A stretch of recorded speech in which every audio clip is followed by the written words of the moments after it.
देखिए ये जैन बंधु हैं, जैन समाज के घने जाने माने आदमी, इन तक बात करेंगे। सभी ने राम राम आन दो जी एक बार। तो मैं थर तक बात करने आया हूँ। तो एक मुद्दा है आजकल जो घना चर्चा में चल रहा है कि महाराष्ट्र में जैन समाज है जो वो सड़कों पर उतरी आया, उसका क्या कारण है? ऐसे है जी, जैन समाज का बहुत ही पवित्र तीर्थ स्थान झारखंड में जो समय सिंह जी के नाम से मशहूर है और आज से नहीं अनंत काल से है, क्योंकि हमारे जैन धर्म के 24 तीर्थंकर हुए हैं, जिसमें से 20 तीर्थंकर ने वहीं से मोक्ष पाया है और जैन धर्म के 23वें तीर्थंकर श्री परशुनाथ भगवान जी ने वहीं से मोक्ष पाया है। और जैन धर्म का नारा है जियो और जीने लो।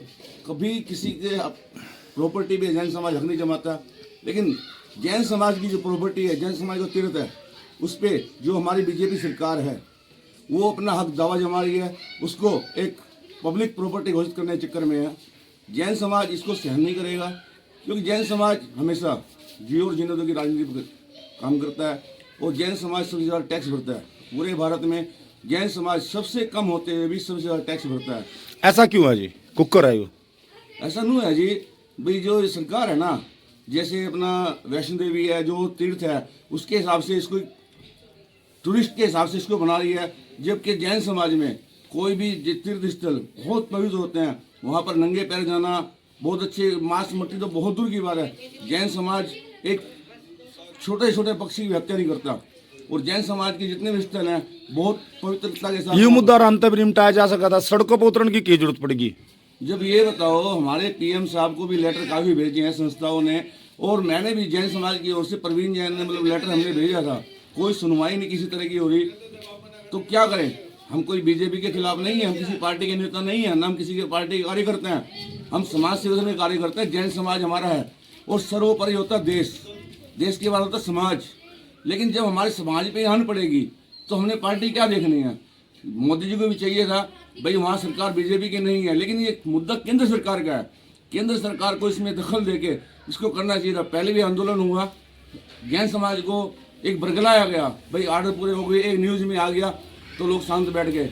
जबकि जैन समाज मानते हैं हम जो है ना किसी के हत्या करने में या किसी के उसमें नहीं है, जियो जीने दो की राजनीति करते हैं। लेकिन जब हमारे समाज पे हानि पड़ेगी तो जैन समाज कोई कमज़ोर समाज नहीं है। जैन समाज आज से पहले भी, आप सदियों पुराने अगर पीछे जाओगे, जिस टाइम अपने गोविंद सिंह जी के बच्चों की जो हत्या हुई थी, उसमें भी जो जैन समाज के हमारे टोडामल जी थे, उन्होंने भी एक बहुत अग्रणी भूमिका निभाई थी।